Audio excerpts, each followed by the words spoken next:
أعوذ بالله من الشيطان الرجيم قال رب اشرح لي صدري ويسر لي أمري واحلل عقدة من লিসানি ইয়াফকাহু কওলি। সম্মানিত দর্শক এবং শ্রোতাবৃন্দ, আপনাদের সকলকে জানাই সালামুন আলাইকুম। আমার হাতে আপনারা যে গ্রন্থটি দেখছেন এটি হচ্ছে আর রহিকুল মাখতুম বিদাউইল কুরআন। কোরআনের দৃষ্টিতে রাসূল কারীমের জীবনী। যে বিষয়টি নিয়ে আমি আপনাদের সামনে কথা বলবো সেটি হচ্ছে, সকল মুসলিমরাই কি আজ হাদিস অস্বীকার করতে চাচ্ছেন? হাদিস অস্বীকার মানে কি মৌলিকভাবে ইসলামকে অস্বীকার করা? এই বিষয়টি নিয়ে আমি আপনাদের সামনে কথা বলবো। সিরাতে রাসূল কখনো আপনাকে বলবে না হাদিস দুই প্রকার,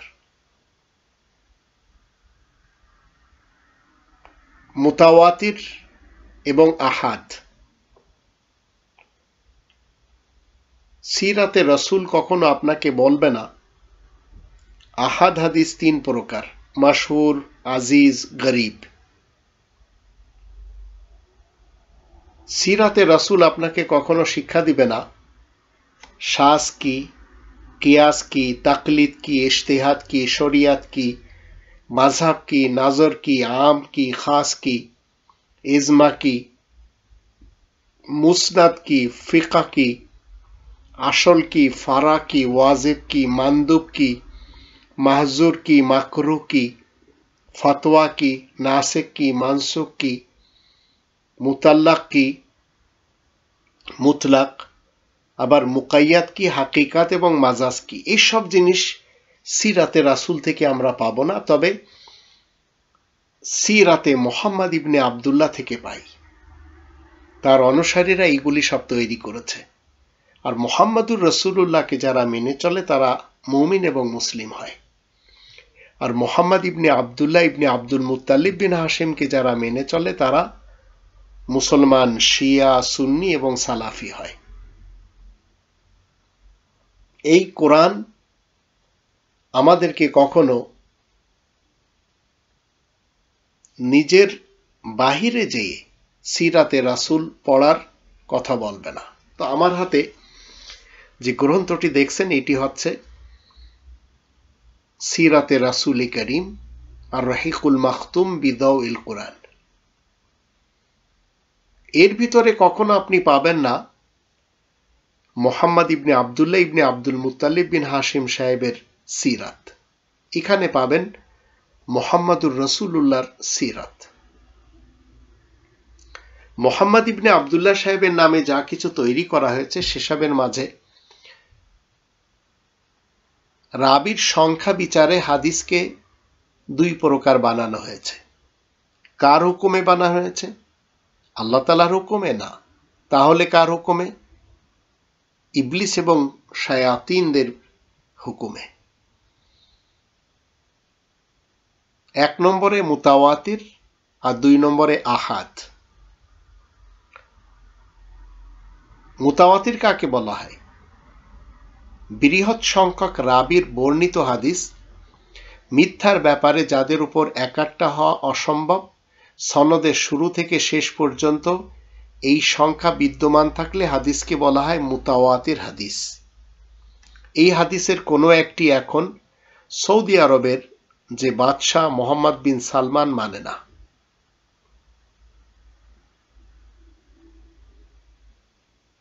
আর আহাদ হাদিসকে তিন প্রকার করা হয়েছে। তো এক নম্বর হাদিসের যত গ্রন্থ আজ আমরা দেখতে পাই সেগুলি সৌদি আরবের চলমান বাদশাহ মোহাম্মদ বিন সালমান মানে না। এবার আসুন, আহাদ হাদিস তিন প্রকার, একটি হচ্ছে মশহুর, একটি হচ্ছে গরীব, একটি হচ্ছে শাজ। মশহুর যে কোনো হাদিস বর্ণনাকারীর সংখ্যা যদি দুইয়ের অধিক হয় কিন্তু মুতাওয়াতিরের পর্যায়ে পৌঁছে না, তাকে মশহুর বলে। আর আজিজ যে কোনো হাদিস বর্ণনাকারীর সংখ্যা যদি দুইজন হয়, আর গরীব যে কোনো হাদিস বর্ণনাকারীর সংখ্যা যদি একজন হয়, আর শায একাধিক নির্ভরযোগ্য রাবীর বিপরীতে একজন নির্ভরযোগ্য রাবীর বর্ণনাকে বলা হয় শায। এগুলি সব শিক্ষা দিচ্ছে কে?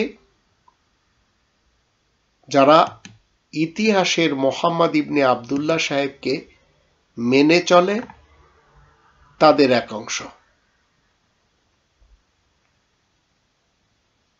কোরআনের মোহাম্মদুর রাসূলুল্লাহ আপনাকে শুধুমাত্র রব্বানি বিধান দিবে 5 নম্বর সূরা আল মাইদা 67 নম্বর আয়াত মতে। এটি হচ্ছে রাসূল কারীমের সবচেয়ে উত্তম চরিত্র, যেখানে বলা হচ্ছে ইয়া আইয়ুহার রাসূলু বাল্লিগ মা উনজিলা ইলাইকা মির রাব্বিক ওয়া ইল্লাম তাফআল ফামা বাল্লাগতা রিসালাতা আল্লাহু ইয়াসিমুকা মিনান নাস ইন্নাল্লাহা লা ইয়াহদিল কওমাল কাফিরিন। হে বিশেষ বার্তাবাহক রাসূল, তুমি তাবলীগ করবে ওই জিনিসে যা তোমার দিকে তোমার রবের পক্ষ থেকে নাজিল করা হয়। যদি তুমি তা না করো তাহলে তার রিসালাতের দায়িত্ব পৌঁছে দিতে পারলে না। আল্লাহ তোমাকে মানব সমাজ থেকে রক্ষা করবেন, আর নিশ্চয় আল্লাহ আয়াত গোপনকারী কাফেরদেরকে হিদায়াত করেন না। তো মোহাম্মদ ইবনে আবদুল্লাহ ইবনে আব্দুল মুত্তালিব বিন হাশিমের যারা অনুসারী, তারা কোরআনের ইসলামকে মানে না, তারা হাদিসের ইসলামকে মানে। আর হাদিসের সেটি ইসলাম হয় না, সেটি হয় ধর্মের। আর ইসলাম কোনো ধর্মের নাম না। ইসলাম মানে শান্তি, আর শান্তির যাবতীয় সিস্টেম কোরআনে রয়েছে। তো তারা একটি সিস্টেম কি তৈরি করেছে? কিয়াস। এর অর্থ হচ্ছে অনুমান বা পরিমাপ।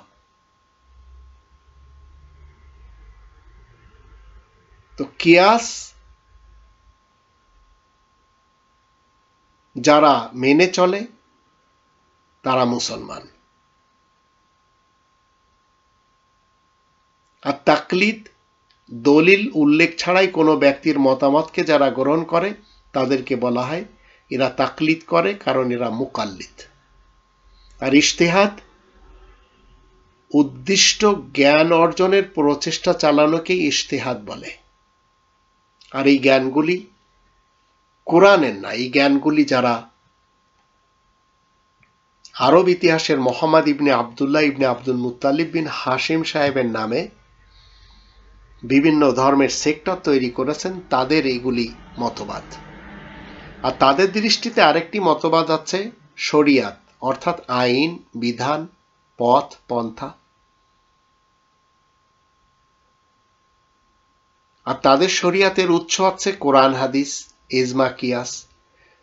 সুন্নি মুসলমানেরা এই চারটি মানে, শিয়া মুসলমানেরা ইজতিহাদ মানে কোরআনের পাশাপাশি, আর সালাফি মুসলমানেরা কোরআনের পাশাপাশি সহিহাইন মানে, বুখারী এবং মুসলিম। আর মাযহাব মানে হচ্ছে যাওয়ার জায়গা, যেখানে গেলে স্থির দাঁড়ানো যায়। তো ফিকার পরিভাষায় যারা আবু হানিফাকে তাকলিদ করে তারা হানাফি মযহাবের, যারা মালিককে তাকলিদ করে তারা মালিকি মযহাবের, যারা আহমদ ইবনে হাম্বলের তাকলিদ করে তারা হাম্বলি মযহাবের, আর যারা শাফিকে তাকলিদ করে তারা শাফি মযহাবের। আর ফিকা কাকে বলে? এই মাযহাবের লোকেরা এদের আকাবির এবং আসলাফদের পক্ষ থেকে যে বুঝটা, যে আন্ডারস্ট্যান্ডিংটা মেনে চলে, তাকে ওই আন্ডারস্ট্যান্ডিংটা হচ্ছে তাদের ফিকা। নজর কাকে বলে? কোনো বিষয়ে উদ্দেশ্য হাসিলের জন্য চিন্তা ভাবনা করাকে নজর বলে। আর আম কাকে বলে? সীমাবদ্ধ করা ছাড়াই যা দুই বা ততোধিক বিষয়কে অন্তর্ভুক্ত করে তাকে আম বলে। আর খাস কাকে বলে? আমের বিপরীত যা নির্দিষ্ট বিষয়কে অন্তর্ভুক্ত করে তাকে আম বলে। তো এখন এইগুলি হচ্ছে সব মোহাম্মদ ইবনে আবদুল্লাহ সাহেবের সাথে যারা সম্পর্ক রাখে, শিয়া, সুন্নি, সালাফি মুসলমান, তাদের বানানো ধর্মের বিভিন্ন স্তর। ইসলামের একটিও না কিন্তু। আবার এদের রয়েছে ইজমা, কোনো এক যুগে আলিমদের কোনো সারি বিষয়ে একমত পোষণ করাকে ইজমা বলে। আর মুসনাদ বলে যার সনদগুলো পরস্পর এমনভাবে মিলিত যে প্রত্যেকের বর্ণনা সুস্পষ্ট। আসল কাকে বলে? আসল বা মূল, এর প্রথম বিষয় যার উপরে ভিত্তি করে কোনো কিছু গড়ে ওঠে তাকে বলা হয় আসল। যেমন যারা সুন্নি মুসলমান তাদের আসলত্ব কি? তাদের আসলত্ব হচ্ছে মাযহাব, ফিকা, আকাবির, আসলাফ। আর ফারা বা শাখা আসলের বিপরীত, যা কোনো ভিত্তির উপর গড়ে ওঠে। আবার এদের রয়েছে ওয়াজিব, যা আমল করলে সওয়াব পাওয়া যায় আর যা পরিত্যাগ করলে শাস্তি পাওয়া যাবে, এটিকে বলে ওয়াজিব। কোরআনের মোহাম্মদুর রাসূলুল্লাহ আমাদেরকে শিক্ষা দেয় না, এগুলি আরব ইতিহাসের মোহাম্মদ ইবনে আবদুল্লাহ সাহেবের যারা শিয়া সুন্নি সালাফি উম্মত তারাই এগুলি শিক্ষা দেয়। এছাড়া কি দেয়? মানদুব, যা আমল করলে সওয়াব পাওয়া যাবে আর পরিত্যাগ করলে শাস্তি হবে না। আর মাহজুর, যা পরিত্যাগ করলে সওয়াব পাওয়া যাবে আর আমল করলে শাস্তি পাওয়া যাবে। মাকরু, যা পরিত্যাগ করলে সওয়াব পাওয়া যাবে আর আমল করলে শাস্তি হবে না। এটি আবার দুই প্রকার, মাকরুয়ে তাহরিমি আর মাকরুয়ে তানজিহি, মানে একটি হারামের নিকট আর একটি হারাম থেকে দূরে। আর ফতোয়া, জিজ্ঞাসিত ব্যক্তির নিকট থেকে দলিল ভিত্তিক শরঈ হুকুম সুস্পষ্ট বর্ণনা করে যে তাকে, এই বর্ণনাকে বলা হয় ফতোয়া, আর যে ফতোয়া দাতা তাকে বলা হয় মুফতি। নাসিখ, পরিবর্তিত সারি দলিল যা পূর্ববর্তী সারি হুকুমকে রহিত করে দেয় তাকে নাসিখ বলে। কোরআনের ইসলাম কিন্তু এসব শিক্ষা দেয় না। আর মানসুখ, আর যে হুকুমটি রহিত হয়ে যায় সেটাই হয় মানসুখ। আর মুতলাক, যা প্রকৃতিগত দিক থেকে জাতির সকলকে অন্তর্ভুক্ত করে কিন্তু অনির্দিষ্টভাবে একটি অর্থকে বোঝায়, একে বলা হয় মুতলাক। আর মুকাইয়াদ কাকে বলে? যা মুতলাকের বিপরীত, অর্থাৎ জাতির সকলকে অন্তর্ভুক্ত করে না বরং নির্দিষ্ট একটি অর্থকে বোঝায়। আর হাকিকাত শব্দকে আসল অর্থে ব্যবহার করাকে হাকিকত বলে, যেমন সিংহ শব্দটি এক প্রজাতির হিংস্র প্রাণীকে বোঝায়। মাজাজ কাকে বলে? শব্দ যখন আসল অর্থকে অতিক্রম করে, তার সাথে সাদৃশ্য রাখে এমন অর্থ প্রকাশ করে, তখন তাকে মাজাজ বলে। যেমন সাহসী লোককে সিংহের সাথে তুলনা করা। তো এগুলি মনে রাখবেন, একটিও ইসলামের সাথে সম্পর্ক রাখে না। এগুলিকে আমরা রবের শান্তির রাজ্যে যারা মুহাম্মদুর রাসূলুল্লাহ ওয়া খাতামান নাবিয়িনের সত্যায়িত করা সিরাত, সত্যায়িত করা আয়াত, সত্যায়িত করা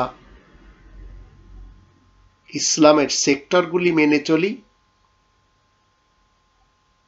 তাই আমরা এই জিনিসগুলি যা মুহাম্মদ ইবনে আবদুল্লাহ সাহেবের নামে তার উম্মতের লোকেরা তৈরি করেছে টোটাল অস্বীকার করি।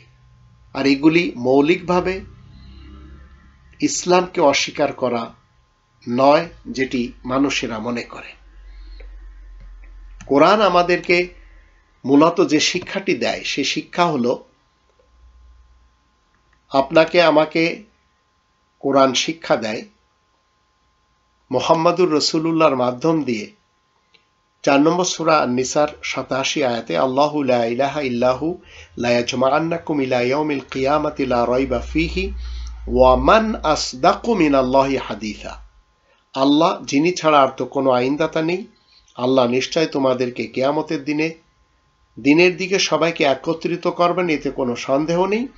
আল্লাহ তাআলার থেকে সবচেয়ে বেশি সত্য হাদিস বলার মতো আর কে থাকতে পারে?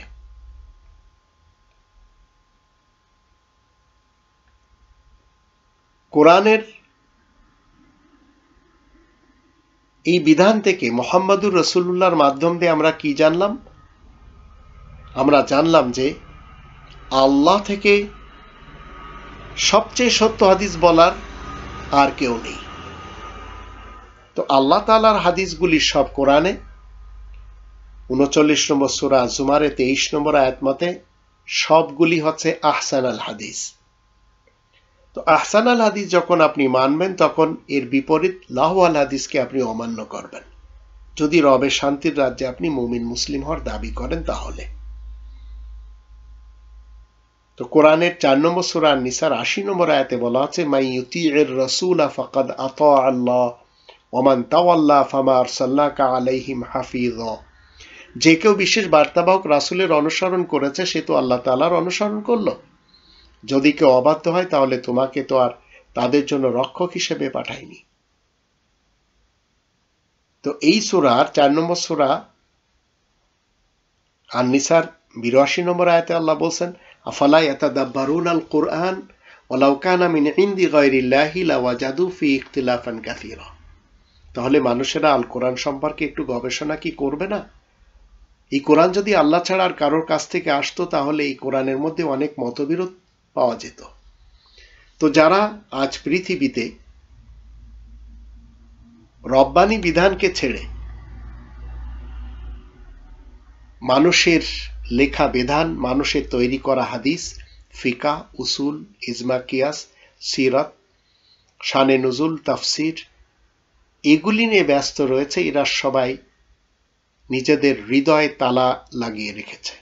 তাই 47 নম্বর সূরা মুহাম্মাদের 24 নম্বর আয়াতে বলা হচ্ছে, আফালা ইয়াতাদাব্বারুনাল কুরআন আম আলা কুলুবিন আকফালুহা।